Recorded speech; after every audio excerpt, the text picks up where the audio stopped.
Ang utang, may dalawang pinupuntahan yan.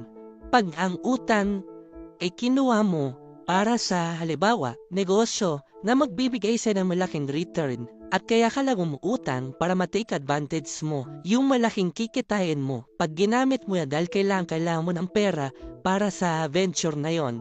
Doon lang talaga maganda yung utang at maraming yumayaman dahil sa utang pagdala ng purpose nila. Ang masamang utang, ito yung umutang ka para suportahan mo yung luxury mo o yung luho mo. Ito na yung spending above your means. Kaya ka nagre-resort sa utang kasi hindi mo naman kaya at wala ka naman hinihintay na returns. Umutang ka, kung saan lang napunta wala nang balik yon. Baon ka doon hanggang sa yung pambayad mo sa utang na yon, utangin mo uli.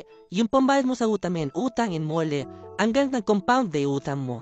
Yun ang masamang utang. Pero marami sa mga successful negosyante natin, kaya sila yumaman dahil marunong silang gumamit ng credit line. Marunong silang gumamit ng utang na ulitin ko yung utang na ginamit mo para kumita ka ng malaki more than sa inutang mo or than sa interest nun. Valid ang utang.